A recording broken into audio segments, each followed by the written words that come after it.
নামাজে চোখ বন্ধ করে রাখা উচিত নয়। আমার প্রশ্ন হলো, রাতে ঘুমানোর সময় যে আমল আছে ওইগুলো সময় কি চোখ বন্ধ করে করা যাবে? কোনো উদ্দেশ্য ছাড়াই জুমার নামাজ ভিন্ন ভিন্ন মসজিদে আদায় করা যাবে কিনা? চুলে কলপ করলে কি নামাজ হবে? বিয়ের সময় যদি দেনমোহরের সামর্থ্যের বেশি চাপিয়ে দেওয়া হয় তাহলে করণীয় কি? আমার দুনিয়ায় বেঁচে থাকতে ইচ্ছে করে না, এটা আমার জন্য কি খারাপ কিছুর আলামত? মোবাইলে কোরআন তেলাওয়াত করা যাবে কিনা? মুসলমান হয়ে কি হিন্দু ধর্মের বই পড়াতে পারবো?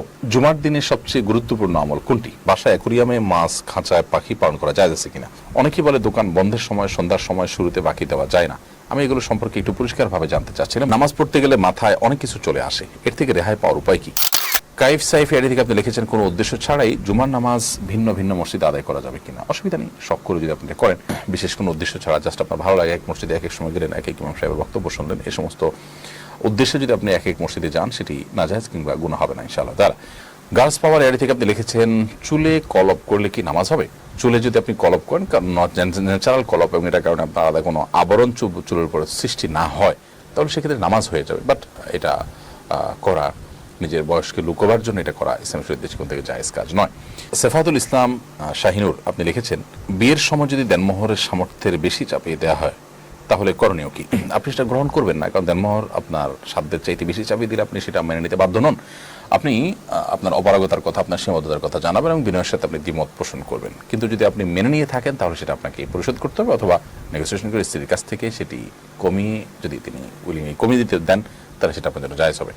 নাসরিন সুলতানা মিটু আপনি লিখেছেন, আমার দুনিয়ায় বেঁচে থাকতে ইচ্ছে করে না, এটা আমার জন্য কি খারাপ কিছুর আলামত? দুনিয়াতে বেঁচে থাকতে ইচ্ছা করছে না এবং মরে যেতে ইচ্ছা করছে, আত্মহত্যা করতে মনে চাচ্ছে, এরকম যদি হয় তাহলে সেক্ষেত্রে এটা ব্ল্যাক ম্যাজিকের একটা সিমটম। ব্ল্যাক ম্যাজিকের রোগীদের, বিশেষ করে অনেকে ব্ল্যাক ম্যাজিকের বিভিন্ন আইটেম আছে, অনেককে এই জন্য ব্ল্যাক ম্যাজিক করা হয় যে এই ধরনের পরিস্থিতি তার মধ্যে তৈরি হবে। তো এরকম যদি হয় তাহলে সেক্ষেত্রে ব্ল্যাক ম্যাজিক থেকে বাঁচার জন্য আপনি শরীয়ী রুকিয়া বা রুকিয়া শরীয়্যা ঝাড়ফুঁকের আপনি আশ্রয় নেবেন, সহযোগিতা নেবেন। এরপর প্রশ্ন হলো, মোবাইলে কোরআন তেলাওয়াত করা যাবে কিনা? জি হ্যাঁ, মোবাইলে কোরআন তেলাওয়াত করা যাবে। আপনি কোরআন তেলাওয়াতটা কি মোবাইলে করছেন নাকি কোনো কাগজ থেকে করছেন, প্রিন্টেড কোরআনের ছাপা কোনো কোরআন থেকে পড়ছেন, সেটা একান্তই আপনার ব্যাপার। যে কোনো জায়গা থেকে আপনি কোরআন পড়বেন না কেন, ইনশাআল্লাহ আপনি আল্লাহর কাছে সওয়াব পাবেন।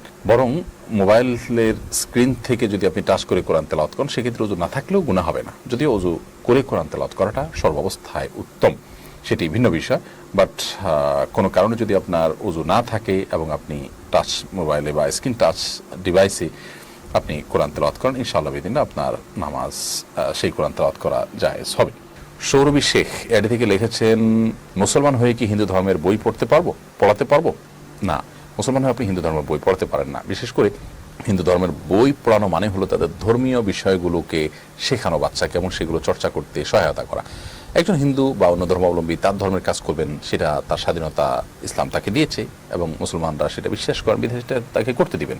কিন্তু মানে এই না যে আগবেড়ে আপনি তাকে সেটা শেখাতে যাবেন। আপনি যেটা বিশ্বাস করেন সেটা আপনি কিভাবে শেখাতে যাবেন? আপনি চুরি করাটাকে যদি অন্যায় কাজ মনে করেন তাহলে সেক্ষেত্রে কাউকে আপনি চুরি শেখাতে পারেন না। আমি চুরির সাথে এখানে তুলনা দিচ্ছি কাউকে আহত করবার জন্য, জিনিসটা বোঝার জন্য শুধুমাত্র। আপনি যেহেতু জানেন শিরক করা আল্লাহর কাছে সবচেয়ে বড় অপরাধ, অতএব সেটি আপনি কাউকে শেখাতে পারেন না। জুমার দিনের সবচেয়ে গুরুত্বপূর্ণ আমল কোনটি? জুমার দিনের সবচেয়ে গুরুত্বপূর্ণ আমল হলো খোদ জুমার নামাজ। জুমার নামাজ ছাড়াও জুমার দিনের আরো অনেকগুলো আমলের ভিতরে একটা হলো বেশি বেশি দুরূদ পাঠ করা, আরেকটা আমল হলো সূরা কাহফ তেলাওয়াত করা, আরেকটা আমল হলো পুরুষরা মসজিদে আগে আগে যাওয়া, মহিলারা মসজিদে পুরুষদেরকে যেতে উদ্বুদ্ধ করা, সহযোগিতা করা, পরামর্শ দেওয়া এবং উৎসাহ দিয়ে দেওয়া। এগুলো হলো জুমার দিনের গুরুত্বপূর্ণ আমল সমূহের মধ্য থেকে অন্যতম। এছাড়া জুমার দিনে একটা সময় দোয়া কবুল হয়, সেটি অনেক ওলামা ইকরাম বলেছেন আসরের পরের সময়টা সূর্য ডোবার আগ পর্যন্ত। এই সময়টাতে আমরা যদি দোয়া করি খুব বেশি, ইনশাআল্লাহ বিদিনিল্লাহ সেই দোয়া কবুল হওয়ার সম্ভাবনা অনেক প্রবল এবং অনেক জোরালো। অতএব এই সময়টাতে আমরা দোয়া করারও বিশেষভাবে চেষ্টা করতে পারি। মুজাহির হোসেন আপনি লিখেছেন, বাসায় অ্যাকুরিয়ামে মাছ, খাঁচায় পাখি পালন করা যায় আছে কিনা?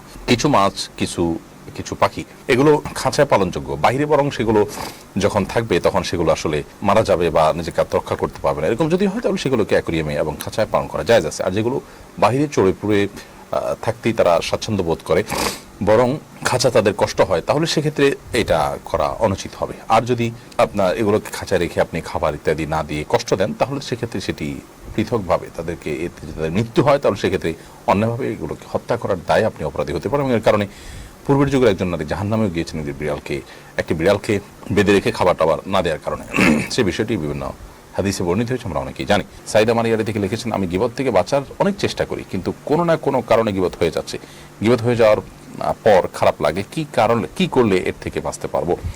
গীবত থেকে বাঁচার অনেক চেষ্টা করার পরও যদি আপনি বাঁচতে না পারেন, তাহলে সেক্ষেত্রে আপনি চেষ্টা করেছেন, এর জন্য আল্লাহর কাছে অবশ্যই সওয়াব পাবেন। এবং ইচ্ছার বাইরে আপনি চেষ্টা করার পরও বাঁচতে পারলেন না, সেক্ষেত্রে যেটুকু গুনাহ হয়ে গেল আল্লাহর কাছে এটা ক্ষমার আশা আপনি করতে পারেন। কিন্তু আপনার প্রচেষ্টাটা আরো জোরালো হওয়া উচিত, আরো বাস্তবমুখী হওয়া উচিত। যেমন যে পরিবেশে, যে ব্যক্তির কাছে গীবত হয়, ওই পরিবেশ থেকে, ওই ব্যক্তি থেকে আপনি দূরে সরে যেতে পারেন। অর্থাৎ আপনার চেষ্টার মধ্যে ভিন্নতা থাকবে, বৈচিত্র্য থাকবে, আপনি সিরিয়াসনেস বিভিন্ন অ্যাঙ্গেল থেকে আপনার মধ্যে আনার চেষ্টা করবেন, ইনশাআল্লাহ বিদিনিল্লাহ। তাহলে আশা করা যায় আপনি বাঁচতে পারবেন। এরপরও যদি আপনি না পারেন, তাহলে সেক্ষেত্রে আল্লাহর কাছে আপনি কামকে ক্ষমা চাইবেন। মাসুম খান আপনি লিখেছেন, আমি একজন ব্যবসায়ী, অনেকেই বলে দোকান বন্ধের সময়, সন্ধ্যার সময় শুরুতে বাকি দেওয়া যায় না।